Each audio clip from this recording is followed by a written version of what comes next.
Hi everyone, in this video we are going to talk about the balance sheet. And we'll cover the components of a balance sheet and what it tells you about a company. So getting back to the three major financial statements of a company, balance sheet is typically always called a balance sheet, so you shouldn't have any trouble with the nomenclature on that. However, if you are looking at a financial document and it has assets, liabilities, and equity, you are looking at a balance sheet. So here's the balance sheet for Netflix. And again, as I stated, it has three main items. It has assets, liabilities, and equity, which is on another page. Here's the general rule. Assets must always equal liabilities plus equity, or assets minus liabilities equal equity. That is what makes everything balance. So if you take your assets and you subtract your liabilities, it should equal the owner's equity. If it doesn't, you've got a problem, because it's a balance sheet and it must always balance. Assets are what you own, what a company owns, and liabilities is what is owed, and equity is what is left over. And the balance sheet represents a specific moment in time. So again, this is the balance sheet equation, the most important part of a balance sheet, because if it doesn't balance, well, then it's not a balance sheet. So here you can see we have assets minus liabilities equal owner's equity, and I've taken those numbers, and you can see that it balances, right? And then assets equals liabilities plus owner's equity. That's the other way that you can look at it. You can do it either way, but it must balance out. So under assets, you'll have current assets, and sometimes there will be long-term assets, right? So current assets are anything that can be changed into cash fairly quickly. So cash and cash equivalents, most liquid assets of a company, and it's the cash that they have. It could be treasury bills and currency, so forth and so on. Other current assets could be things that the company uses for advertising, property, plant, and equipment. It's the amount that's costing the company to purchase property, plant, and equipment at the purchase price. Accounts receivable now, and I do know that a lot of these items that I'm reading off to you are not shown on the Netflix statement, and that's because of their business model and the way it's set up. But however, you will see this a lot on many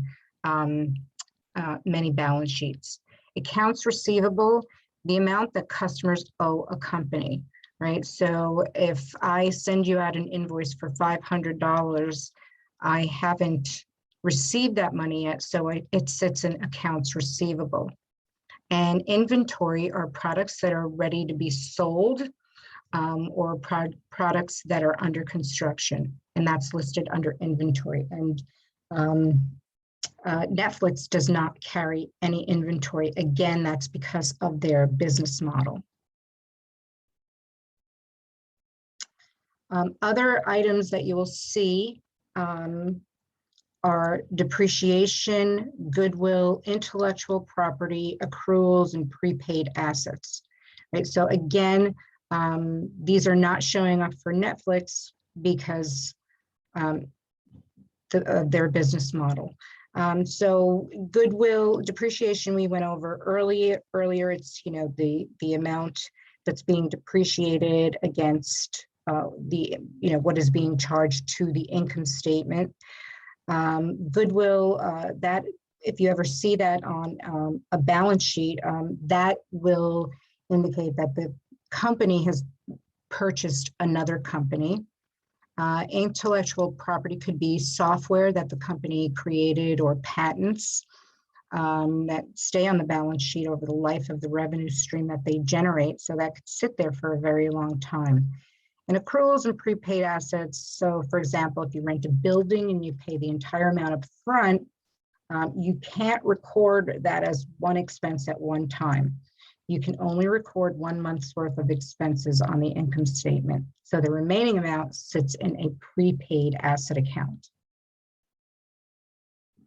So here, this screen, I want to just show you how assets can relate to, how assets relate to your personal life and how they relate to the business. In your personal life, you have cash in the bank, you have a house, you have a car, you have stocks, you have a retirement. So these are all assets. These are things, that you own, things that are of value.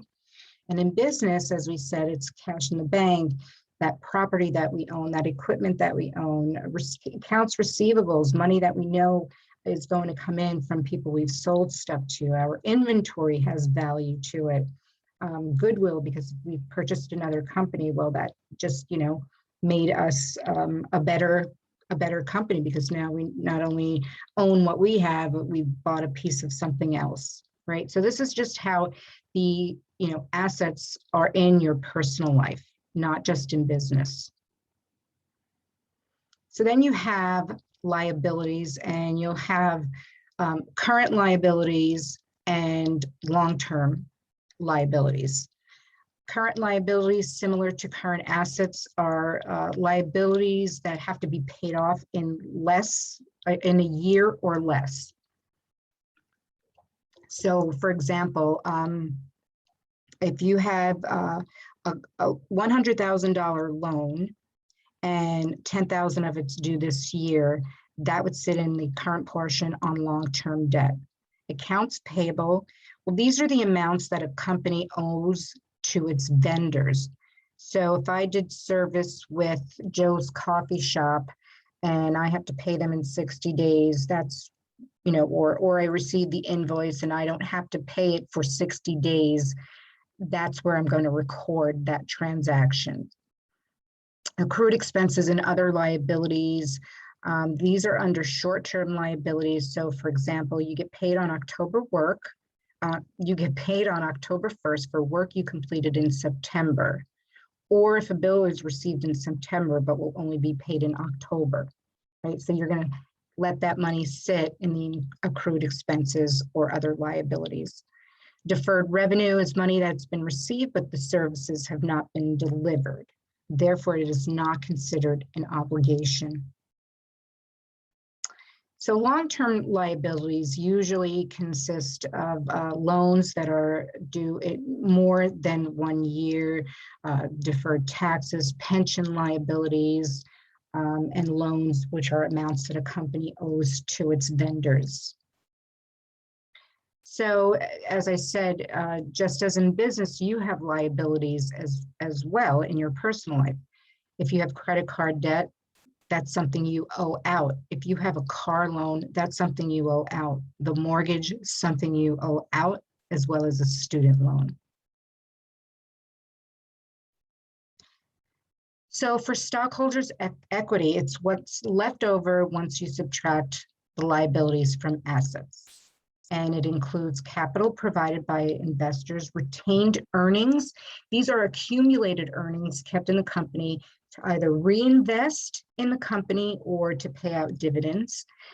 There are preferred shares, and people who own preferred shares typically get paid dividends before a common stockholder. But the common stockholders have voting rights, and the value on the balance sheet is based on the issuing price of the shares, which is shown as par value.